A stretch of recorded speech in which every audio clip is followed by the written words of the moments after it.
Good morning, students.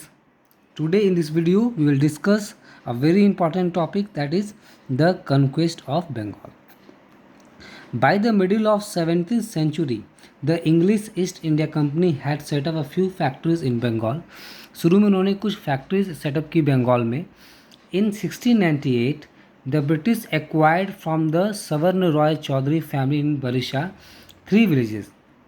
3 गाँव को मिलाकर जो गांव थे, देखो लिखा हुआ है सुतनाती, Govindpur and Kalika.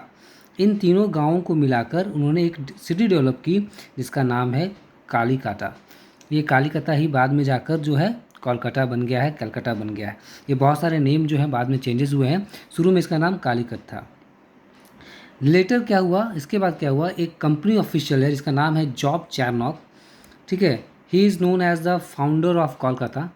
He was very instrumental in the purchase of this villages. इन गाँव को खरीदने में ये जो सवर्ण राय चौधरी है उनकी फैमिली से खरीदने में काफ़ी इन्फ्लुएंशियल रहा और इसने इस सेटलमेंट्स को सेफ गार्ड करने का काम किया. किसी चीज़ को सेफ गार्ड करने का मतलब होता है उसकी सुरक्षा, उसकी सिक्योरिटी को बढ़ाना. एंड जब उसने क्या किया कि इन एरियाज़ को एक्सपैंड करना भी शुरू कर दिया और फोर्टिफिकेशन करना शुरू कर दिया. फोर्टिफिकेशन का मतलब होता है कि किला जैसा बनाना ताकि कोई इसमें एंट्री ना कर सके और ये बिल्कुल सेफ़ रहे, क्योंकि इन तीनों गांवों को मिलाकर जो सिटी डेवलप किया गया उसका मकसद था कि ट्रेड को इंक्रीज़ किया जाए. जब ये बात पता चली नवाब ऑफ बंगाल सिराजुद्दौला को, तो उसने क्या किया, उनको एक्सपेल कर दिया कलकत्ता से, कलकत्ता से ही बाहर निकाल दिया. लेटर ऑन एक बहुत ही तेज़ तर्रार जो लीडर था, इसका नाम था लॉर्ड क्लाइव. उसने किसी तरह मैनेज किया and he win over important members of Siraj court such as Mir Jafar. उसने क्या किया, धीरे धीरे अपने इन्फ्लुएंस को बढ़ाया और जो नवाब सिराजुद्दौला उसके कोर्ट के कुछ इंपॉर्टेंट मेंबर्स को अपनी ओर मिला लिया. जैसे Mir Jafar, he was the commander in chief, मतलब सेनापति. अब आप सोचो किसी दुश्मन का या किसी दूसरे पार्टी का या कंट्री का अगर आप सेनापति को, कमांडर इन चीफ को ही अपनी ओर मिला लोगे तो your chances for victory in a battle is almost 100%. कुछ दिनों बाद क्या हुआ, Sirajuddaulah was defeated and killed by the British in the battle of Plassey in 1757. This is a very important date 1757 because battle of Plassey took place, जहाँ पर सिराजुद्दौला क्या होता है, मारा जाता है, डिफीटेड हो जाता है. क्यों?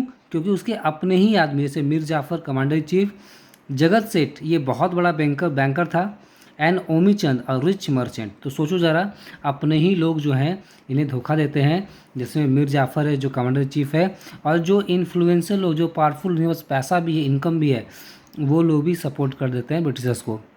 यही रीज़न है कि गांधी जी ने भी कहा है, a Britishers were able to rule us it was because of Indians only.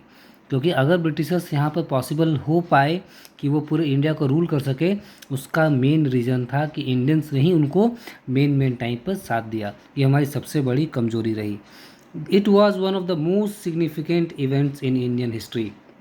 इसलिए स्टूडेंट्स, आपके लिए एक होमवर्क ये भी रहेगा कि जब भी आपको मौका मिले आप बैटल और प्लासी के बारे में जितना ज़्यादा नॉलेज एक्वायर कर सकते हैं आप कीजिए. ये आपको इन फ्यूचर भी बहुत हेल्प करेगा. Now I think most of the students they have a clear point कि क्यों, क्या रीज़न था कि सिराजुद्दौला की डिफीट हो गई, why he was defeated. So here are the 3 or 4 main points. He was betrayed by his own officers. उसको अपने ही ऑफिसर्स ने क्या किया, धोखा दिया, बिट्रे किया, मतलब धोखा देना. लाइक मीर जाफ़र एंड जगत सेठ. The British had superior naval power. Britishers के पास जो नेवल पावर थे वो काफ़ी सुपीरियर थी. Sirajuddaulah was inexperienced and young, वो काफ़ी यंग था, उसके पास एक्सपीरियंस की कमी थी. And the last one, he did not make any attempt to gain support from the French. यहाँ पे बहुत बड़ी गलती हुई, उसने कभी भी फ्रेंच से दोस्ती करने की या उनसे सपोर्ट लेने की कोशिश नहीं की. बिकॉज आपको याद होगा कि फ्रेंच और ब्रिटिशर्स के बीच में ट्रेड को लेकर बहुत राइवलरी रही है, ये इवन वॉर्स भी हुए. So this were the main points Y he was defeated. So next video में हम सीखेंगे, कुछ और इंपॉर्टेंट पॉइंट्स को डिस्कस करेंगे. Thank you.